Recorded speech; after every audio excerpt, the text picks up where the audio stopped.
April 17, 1906. San Francisco is the crown jewel of the American West. A city of 400,000 people perched on the edge of the Pacific. Its harbor hums with ships. Its streets are lined with ornate Victorian homes. The Grand Opera House is packed for a performance featuring Enrico Caruso, the most famous tenor in the world. The city is alive, confident, and completely unaware of what is coming in just a few hours. At 5:12 in the morning on April 18, 1906, the Earth moves. The rupture begins offshore, north of the city, and tears along the San Andreas Fault for nearly 300 miles. It lasts between 45 and 60 seconds.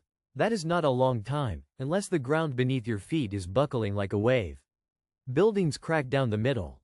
Chimneys collapse into bedrooms where families are still asleep. Entire rows of brick storefronts, built on filled-in bay mud, sink and tumble as the soft ground liquefies beneath them. Survivors describe a sound they had never heard before.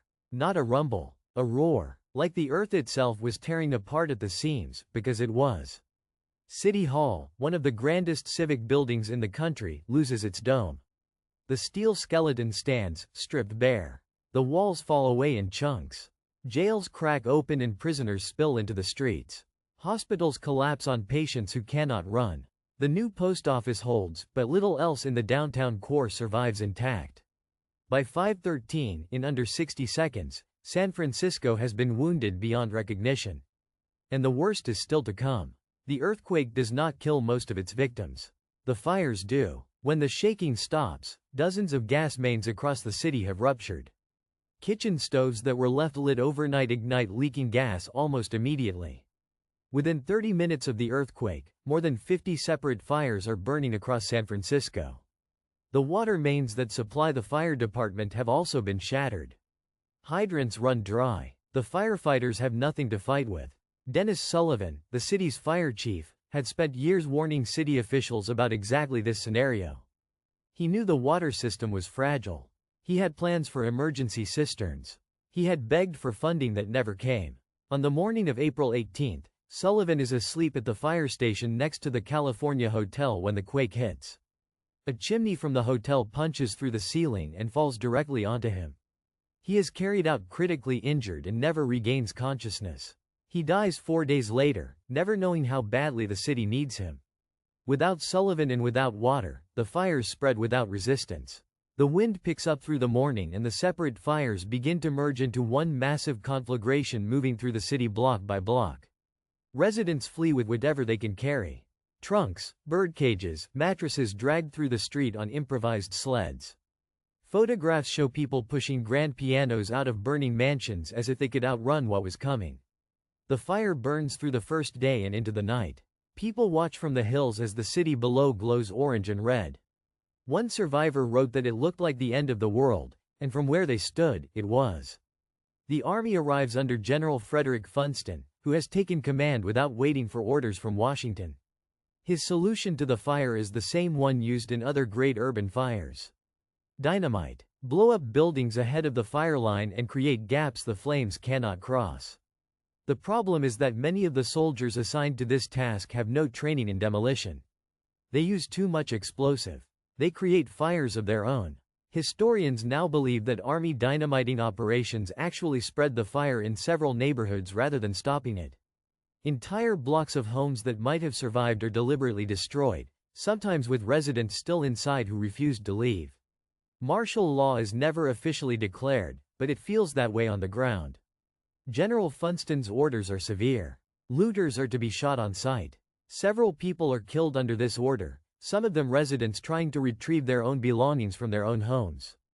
The military controls food distribution and movement through the city. San Francisco, for 3 days, is essentially an occupied city.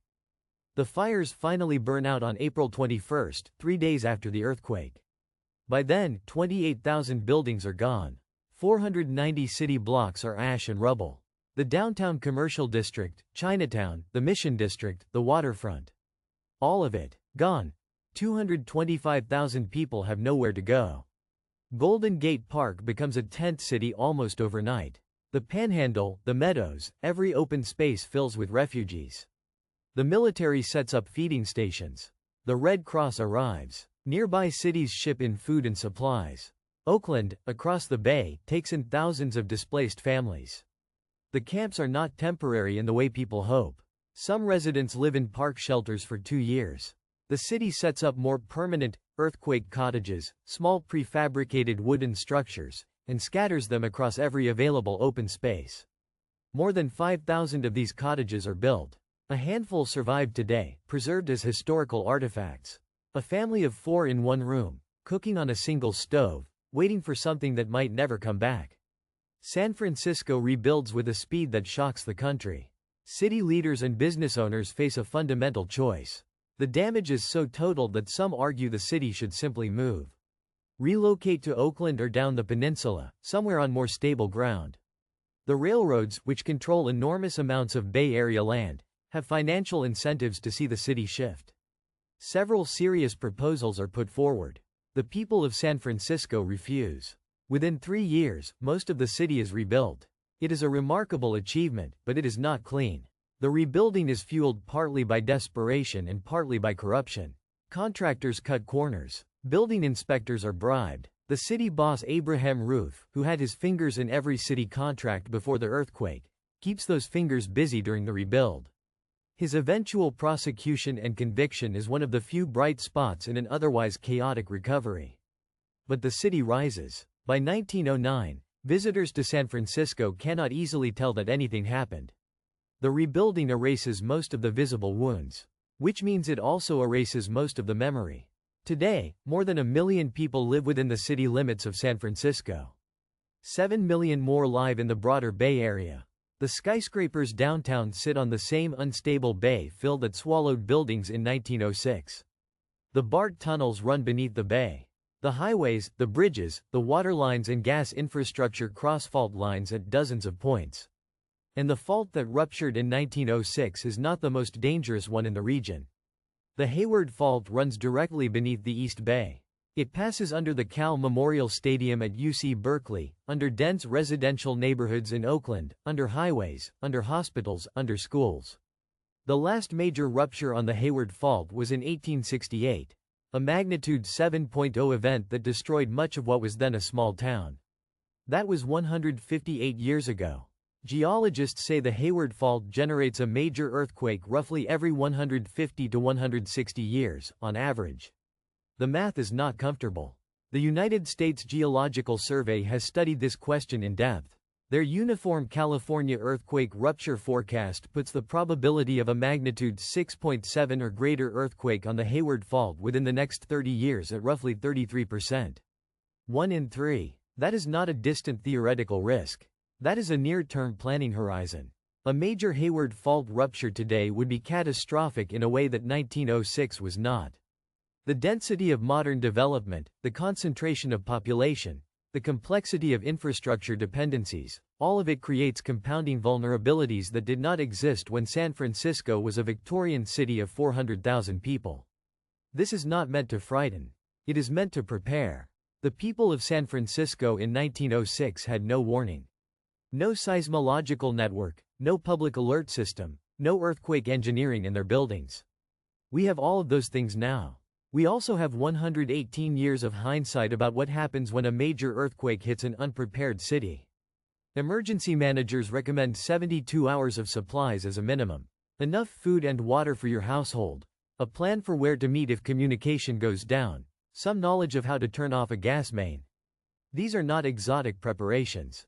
They are the basic lesson of April 18, 1906, stated plainly. San Francisco came back. It always has. That resilience is real, and it is worth honoring. But resilience is not the same as preparation. The city came back in 1906 partly by luck, partly by grit, and partly by ignoring the lessons that should have been learned. The question for the next generation is whether we learn them now, while there is still time, or whether we wait to relearn them at the same cost. The ground under San Francisco has not forgotten what happened in 1906. It is just waiting. This has been Chronicle Drop. If history moves you, subscribe and come back tomorrow. There is always another story the calendar is keeping.